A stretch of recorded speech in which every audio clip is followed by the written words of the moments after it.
अगर कोई इंसान हमें छोड़कर चला जाता है तो हमें उसकी बहुत याद आती है। कुछ लोग उस इंसान की यादें भुलाकर अपने जीवन में आगे बढ़ते हैं, पर कुछ लोग ऐसे भी होते हैं जो उस इंसान की यादों को ही अपना जीवन मान बैठते हैं, क्योंकि उस इंसान के जाने का दर्द उनसे भुलाया नहीं जाता और वो हमेशा उनकी यादों में रहना चाहते हैं। आज की कहानी ऐसे ही शख्स की है जो अपने प्रेमिका की याद को जीवन मान बैठा था, पर जब वो यादों के जंजाल से बाहर आया तब उसका सामना वर्तमान से हुआ जो वो सहन नहीं कर पाया। ये कहानी है रवीश नाम के लड़के और उसकी प्रेमिका अवनी की। एक दिन रवीश और अवनी एक गार्डन में बैठे थे। वहां ज्यादा भीड़ नहीं थी। उस दिन अवनी का जन्मदिन था और रवीश उसके लिए एक तोहफा लेकर आया था। अवनी ने खोलकर देखा तो उसके अंदर एक पुराने जमाने का कैमरा था जो बंद था।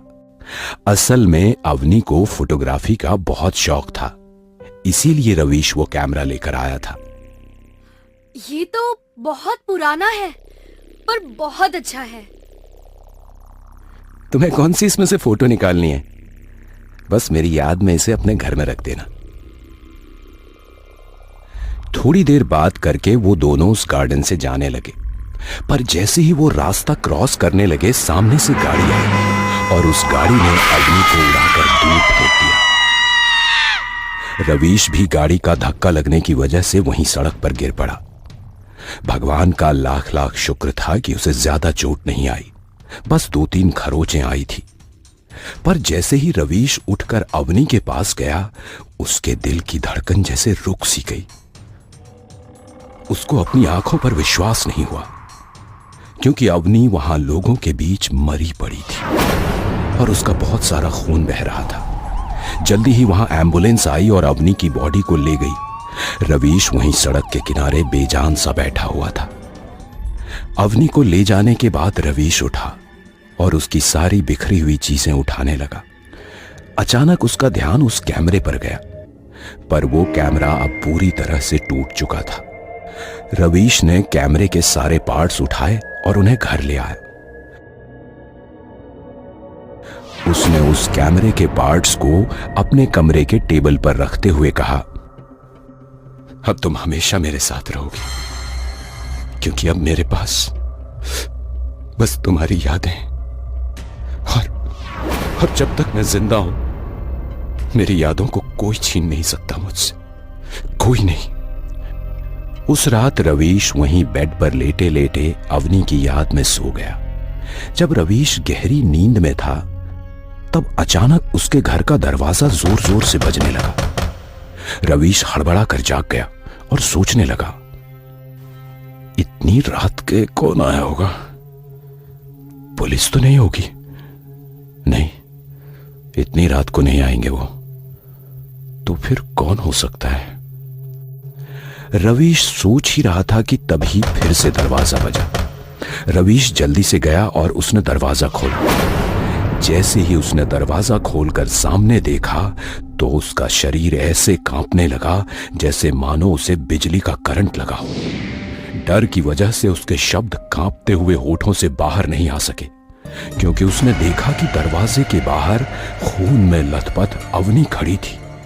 पर सबसे भयानक बात तो यह थी कि उसकी आंखें पूरी तरह से सफेद हो चुकी थी और शरीर सड़ने लगा था। कैसे हो रवीश?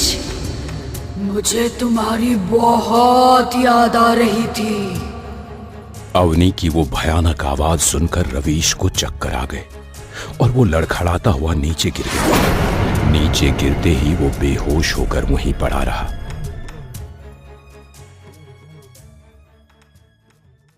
सुबह जब रवीश की आंख खुली तो वहीं जमीन पर पड़ा हुआ था।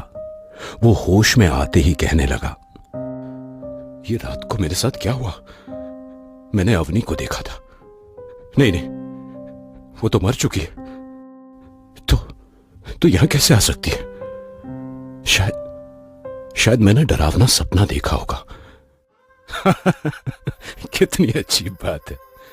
जिससे प्यार किया था वो अब सपने में आकर डरा रही है। पर उसकी ये हंसी ज्यादा देर तक टिक नहीं पाई, क्योंकि जब वो उठा उसकी नजर टेबल पर पड़ी। उसके चेहरे की हंसी डर में बदल गई। रवीश धीरे धीरे टेबल की ओर बढ़ा और उसने देखा कि उस कैमरे के सारे पार्ट्स फिर से जुड़ गए थे और वो एकदम सही सलामत थे। पर उससे भी चौंका देने वाली बात एक और थी जिसने रवीश को सबसे ज्यादा अचंभित कर दिया। वो बात ये थी कि उस कैमरे पर कुछ उंगलियों के निशान थे जो खून से रंगे हुए थे। रवीश को कुछ समझ नहीं आ रहा था कि आखिर ये हुआ कैसे। मतलब अवनी आई थी और ये उसके उंगलियों के निशान है। रवीश ने हल्के से उस कैमरे को उठाया और अलमारी में बंद कर दिया। रवीश एक मेडिकल में काम करता था। वो तैयार होकर काम पर जाने के लिए निकला। पूरे रास्ते भर वो कैमरा, वो निशान और अवनी के बारे में सोचता रहा। जैसे ही वो मेडिकल में पहुंचा, उसके मोबाइल पर एक मैसेज आया। उसमें एक फोटो थी जिसे देखकर रवीश का डर यकीन में बदल गया। वो फोटो उसी कैमरे की थी जो टेबल पर रखा हुआ था। रवीश भागते हुए वहां से निकला और अपने घर पहुंचा। घर में आते ही उसने अलमारी खोलकर देखा तो कैमरा वहां नहीं था। वो पूरे घर में उसे ढूंढने लगा, पर अचानक वो उसे उसी टेबल पर उसी हालत में दिखा जो फोटो में था। इस बार टेबल पर खून से कुछ लिखा हुआ था।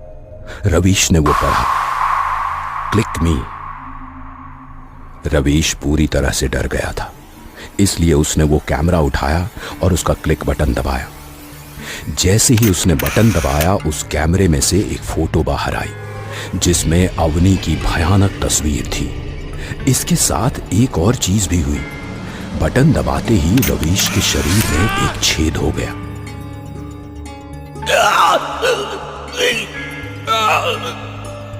वो दर्द के मारे जोर से चिल्लाया और उसके हाथ से कैमरा छूट गया। कैमरा फिर से टेबल पर जा गिरा। रवीश दर्द से कराह रहा था। ये सब क्या हो रहा है? अवनी, क्या ये तुम हो? ये क्यों कर रही हो मेरे साथ? मैं तो प्यार करता हूं तुमसे। रवीश के इतना कहते ही कैमरे का क्लिक बटन अपने आप दबने लगा। जितनी बार बटन दबता उतनी बार कैमरे में से अवनी की भयानक तस्वीरें निकलती और रवीश के शरीर पर छेद होते। ये सिलसिला बहुत देर तक चलता रहा। रवीश भी दर्द की वजह से बेहाल हो चुका था। उसके शरीर में इतने छेद हो गए थे कि उसका शरीर अब एक छन्नी की तरह दिख रहा था। वो रोते हुए चिल्ला रहा था। रवीश लगभग मरने ही वाला था। तभी कैमरे का क्लिक बटन दबा और उसके अंदर से एक तस्वीर निकलकर रवीश के सामने तैरने लगी। रवीश ने तस्वीर को देखा तो वो अचंभित हो गया, क्योंकि उस तस्वीर में अवनी के साथ अब एक और लड़का दिखाई दे रहा था। रवीश ने उस तस्वीर को हाथ में लेते हुए कहा, अशोक, इस तस्वीर में कैसे? आगे रवीश कुछ बोलने ही वाला था, पर उतने में उसकी मौत हो गई। उस तस्वीर में जो अशोक नाम का लड़का था, वो भी अवनी से प्यार करता था। जितना वो अवनी से प्यार करता था, उतना ही रवीश से नफरत। इसलिए उसने रवीश को गाड़ी से उड़ाकर मारने की कोशिश की थी। पर जैसे ही उसे पता चला कि उसने अपने प्यार को ही मार डाला है, उसने अपने हाथ की नस काटकर आत्महत्या कर ली। रवीश, जिसने अवनी का कैमरा उसकी याद स्वरूप रखा था, आखिर में वही उसकी मौत का कारण बना। अगर आपको हमारी वीडियो पसंद आई है तो वीडियो को लाइक ज़रूर करिएगा और कमेंट करके हमें इस वीडियो का बेस्ट पार्ट ज़रूर बताइएगा और अपने सभी दोस्तों के साथ शेयर ज़रूर करिए और चैनल को सब्सक्राइब ज़रूर करिएगा और हमें इंस्टाग्राम पर भी फॉलो कर लीजिए।